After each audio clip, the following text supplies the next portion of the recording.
A crise do coronavirus ten tamén o seu impacto nos servizos de limpeza do Concello de Pontevedra. A Xunta de Goberno local ratificou esta mañá dos decretos do alcalde para a contratación de servizos de emerxencia no relativo a limpeza e desinfección de espazos públicos e de recollida de residuos derivados da crise sanitaria ocasionada polo COVID-19. Estes servizos supoñen un custo adicional de 45.000 euros. O primeiro dos decretos refírese á limpeza e desinfección das instalacións do albergue de Raíña da Paz realizada pola empresa ferrovial e que rolda os 7.000 euros. En Raíña da Paz realizase o servizo de limpeza e desinfección de luns a domingo, vale, dende o 20 de marzo, se non me equivoco, 28 horas á semana, vale, mas despois recóllese 15 días máis para deixar todo desinfectado e en condicións. O segundo decreto refírese á limpeza e desinfección no ámbito rural e urbano e recollida de residuos derivados da situación sanitaria ocasionada polo coronavirus. Ten un orzamento que supera os 38.000 euros. Aquí hai varios equipos previstos.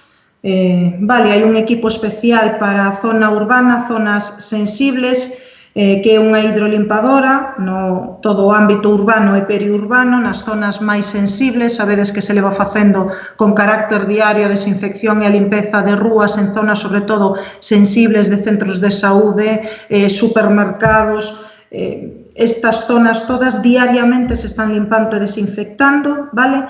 Con dous equipos, un de mañá e outro de tarde, para zonas urbanas e periurbanas. Estes servizos realízanse a través de 5 equipos diferentes, entre eles un específico destinado á desinfección de dependencias municipais nas que se confirme un posible caso de coronavirus. Naqueles sitios onde se dea un positivo, algún contacto, algún problema que poida dar ou sospeitar que poida dar un positivo, pois o que se fai é desinfectar con este equipo, hasta ainda 2.250 euros. Vale, que é o equipo que se utilizou, por exemplo, para a desinfección absoluta do despacho do xefe da policía desde o momento en que tivemos constancia do positivo.